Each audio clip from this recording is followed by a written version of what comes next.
امکان نمبر 1 کیا ہے؟ ابھی عالم اسلام کا ایک سالڈ بلاک ہے جو یہودی ورلڈ آرڈر کی نگاہوں میں کھٹک رہا ہے. میں کھٹکتا ہوں دل یزداں میں کانٹے کی طرح. اگرچہ ان کی اسٹریٹجی کیا ہے؟ ایک ایک کر کے ان کے حصے بکھرے کر کے تیا پانچا کرو. ابھی وہ بلاک کون سا ہے؟ ایران ہے، افغانستان ہے، پاکستان ہے اور روسی ترکستان سے آزاد ہونے والی جو ریاستیں ہیں. یہ ایک سالڈ بلاک. یہ عجمی مسلمان عربی نہیں، عربی گئے، یہ نوٹ کر لیجئے. اس لیے کہ عربوں کو اللہ نے فضیلت دی تھی، محمد ان میں سے تھے صلی اللہ علیہ وسلم، یہ رتبہ بلند ملا جن کو مل گیا. لیکن ساتھ ہی اللہ نے دھمکی بھی دے دی تھی سورہ محمد میں، ان تتولوا یستبدل قوما غیرکم، اگر تم پیٹھ دکھا دو گے اس مشن کو جو ہم نے تمہارے حوالے کیا ہے، تمہیں ہٹائیں گے، کسی اور کو لے آئیں گے. اور یہ بات ہو چکی ہے 13ویں صدی عیسوی میں. 1258 میں جب سقوط بغداد ہوا ہے، عربوں کے ہاتھ سے عالم اسلام کی قیادت چھین لی گئی، معزول کر دیا گیا. اس کے بعد قیادت کن کے ہاتھوں میں آئی؟ ترکوں کے ہاتھ میں. ترکان تیموری ہندوستان میں، ترکان صفوی ایران میں، ترکان سلجوقی مڈل ایسٹ میں، اور ترکان عثمانی کا تو کہنا ہی کیا ہے. وہ ایشیا مائنر سے چل کر آپ کو معلوم ہے کہ مشرقی یورپ کا کتنا بڑا علاقہ، دی گریٹ آٹومان امپائر اس صدی کے آغاز تک قائم تھی. اس صدی میں عجیب عجیب معجزے ہوئے ہیں. گریٹ آٹومان امپائر جو 3 بر اعظموں پر محیط، نام و نشان ختم. The great U S S R, نام و نشان ختم. اب تو روس صاحب ایک ملک کی حیثیت سے رہ گئے. یہ اس صدی میں 2 اور وقت نہیں ہے میں اور آپ کو کیا بتاؤں. اس صدی میں تو بڑے بڑے عجیب عجوبے ہوئے ہیں. بڑی بڑی 2 عظیم جنگیں ہو چکی ہیں، تیسری جو ہے سر پر کھڑی ہے، دور نہیں ہے، جس کو حدیث میں کہا گیا ہے الملحمۃ العظمی، تاریخ انسانی کی عظیم ترین جنگ، اور وہی صلیبی جنگ جس کا آغاز بوسنیا سے ہو چکا ہے. بہرحال اس وقت جو میں کہہ رہا تھا، ورنہ میرے پاس تو یعنی یہ کہ درد دل کہنے کے لیے وقت نہیں ہے، مجھے اپنی بات کو محدود کرنا پڑ رہا ہے. لیکن میں اب آ رہا ہوں اصل موضوع کی طرف کہ ایک امکان تو یہ ہے کہ اس بلاک میں اسلام کا احیاء ہو،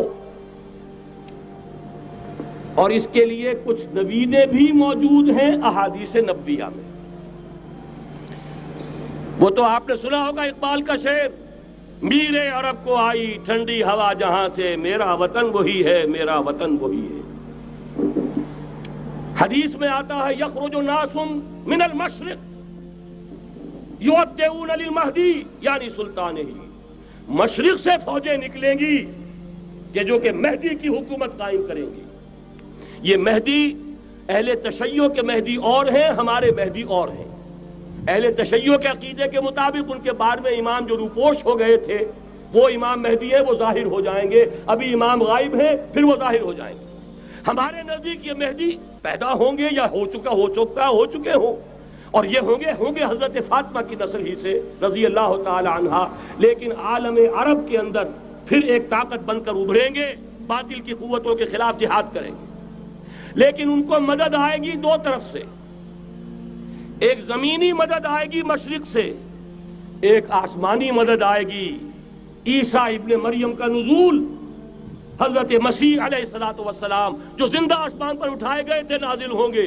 اور در حقیقت ان 2 مددوں کے نتیجے میں پھر یہود کا قلع قمع ہوگا، اور یہی گریٹر اسرائیل ان کا گریٹر گریو یارڈ بن کر رہے گا، عظیم تر قبرستان بن کر رہے گا.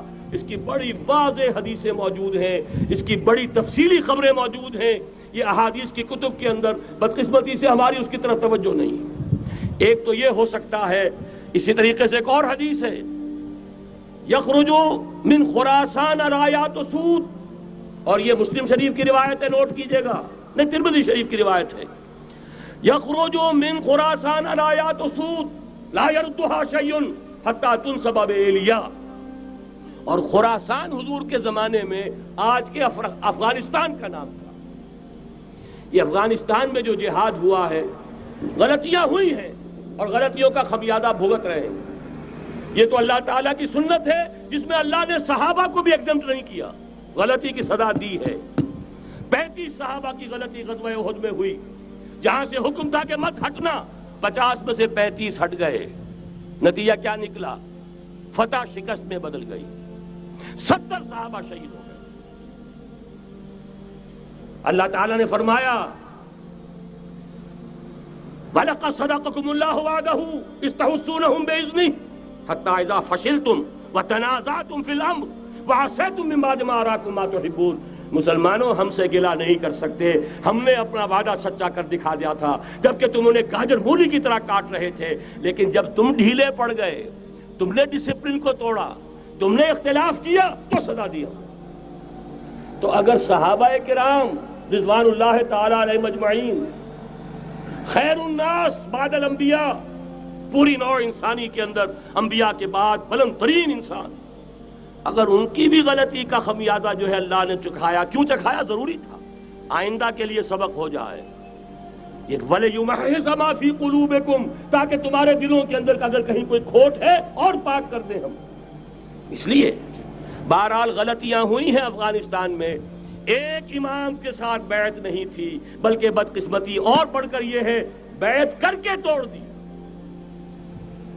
عبد الرسول سیاف صاحب کے ہاتھ پر ہمارے پاکستان کے 7 گروپ جو تھے، انہوں نے عین حرم میں بیٹھ کر بیعت کی اور پاکستان آ کر بیعت توڑ دی۔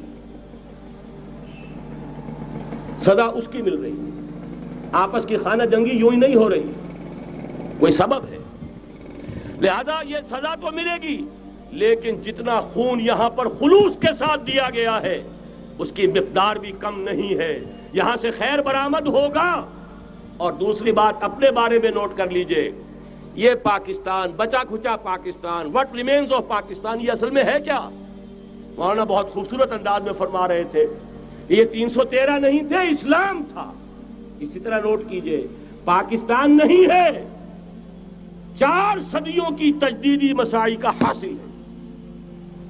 آپ نے کبھی نوٹ کیا ختم نبوت کے بعد اب سب سے اونچا منصب کس کا ہے؟ مجددین۔